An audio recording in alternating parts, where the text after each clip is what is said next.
দামি আর নতুন একটা ব্রিজের দাবি এটাই। মানে সালাম আলাইকুম প্রিয় দর্শক, আমি এখন নামতেছি একটা খালের ভিতরে। আপনারা দেখতেছেন এখানে হাঁটার মতন যে জায়গাটা, এই জায়গাটাতে ময়লা কিভাবে স্তূপ করে আছে সেই জিনিসটা আপনাদেরকে দেখাই। এই যে আমি এখন খালের মাঝখানে, মানে খালের দুই পাশের যে মাঝখান, সেই মাঝখান বরাবর আমি দাঁড়িয়ে আছি। আমরা কথা বললাম, আমাদের এখানে একজন প্রত্যক্ষদর্শী, উনি বলছে যে এই জায়গাটাতে যতবারই আপনার ময়লা সাফ করা হয় ততবারই এখানে এই ময়লাগুলা এসে জমাট হয়। কারণ হচ্ছে, একটু দেখান, এই যে এই ব্রিজটা ভাঙার পরে এখানে আজ পর্যন্ত কখনো ময়লা ওই পাশে যাইতে পারে নাই, তাই সব সময় এসে এই জায়গায় দাঁড়া হয়। তাই আমি অবশ্যই ঊর্ধ্বতন কর্মকর্তা যারা আছেন, আপনাদেরকে একটা জিনিস বলবো স্যার, বা আমাদের যারা কর্মকর্তারা আছেন, আপনারা এই জিনিসটা একটু সচক্ষে এসে দেখবেন। দেখার পরে অন্তত এই ময়লাগুলো ওই দিক থেকে এসে যেন এখানে জমাট না হয়, সেই ব্যবস্থাটা যদি করতে পারেন। কারণ এই ব্রিজটা সংস্কার করা ছাড়া এখানে কোনোভাবে সম্ভব না এই ময়লাগুলা সরানো। আর এই ময়লাগুলা এক জায়গায় রাখলো আবার বারবার এখানে এই সমস্যাটা সৃষ্টি হবে। আমাদের পুরো বেগমগঞ্জের যে অবৈধ স্থাপনা কিংবা যেখানে যেই সমস্যাগুলা সমাধান করতেছে শুধু একটা মাত্র কারণ, পানি নিষ্কাশন।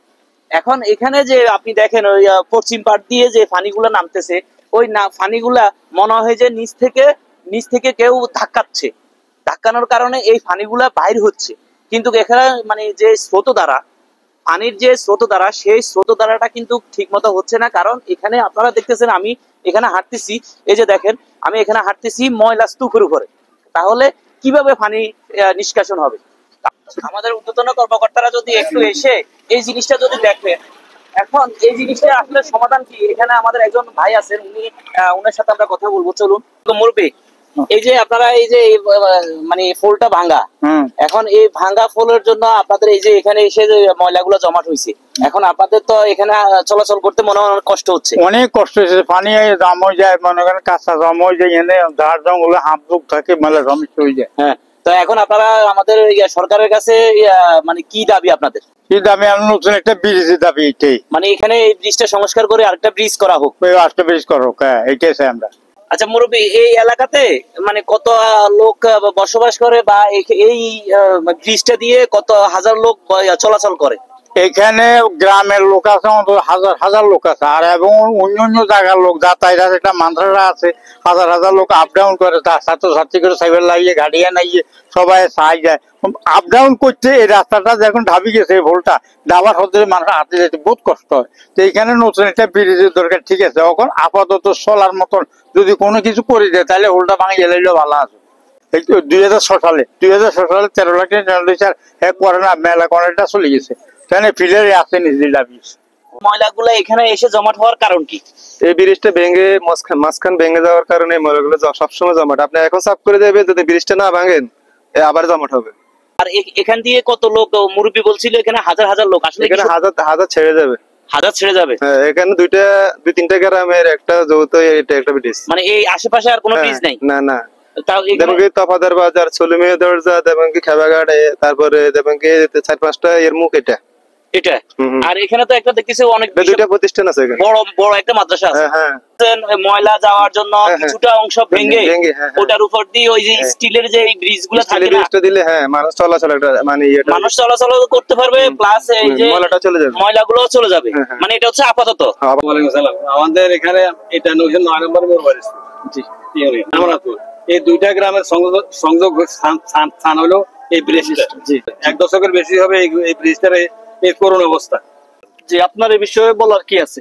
আমার বলে আমরা তো আসলে আমাদের বাসী মিরাজপুর দুটা গ্রামের সংগত এই ব্রিজটা আমরা খুবই কষ্ট ভোগ করতেছি। এবং কি দুটা মাদ্রাসা আছে, মসজিদ আছে, ছেলেগুলো লেখাপড়া খুবই কষ্টতে আছে, বুঝছেন।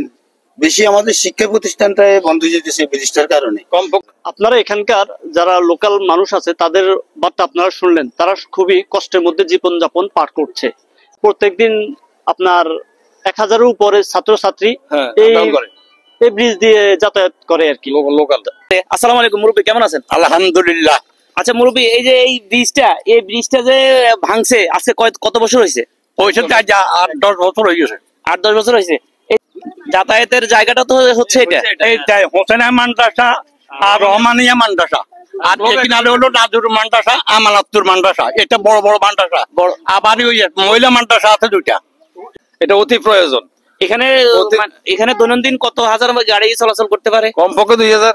কমপক্ষে 2000। দুইটা এদিকে উন্নয়নমূলক দুইটা মার্কেট আছে বড় বড়, বাড়িঘাট আমিন মার্কেট, আবার মিরবারেশ্বর ইউনিয়ন বোর্ড, আবার ওইদিকে মেডিকেল কলেজ, হ্যাঁ এদিকে গ্লোব অ্যাগ্রোভেট ফ্যাক্টরি, এদিকে আবার কত উন্নতিমূলক রহমানিয়া মাদ্রাসা, হোসেনিয়া মাদ্রাসা, হাইফাই মাদ্রাসা। মানে এই আপনাদের এই জন্য আপনাদের দাবি হচ্ছে যে এলাকার মানুষ এখানে চলাচল করতে অনেক কষ্ট হচ্ছে, তাই এটা যেন সমস্যা করে যেন সরকার আমাদেরকে একটা নতুন একটা ব্রিজ উপহার দেয়।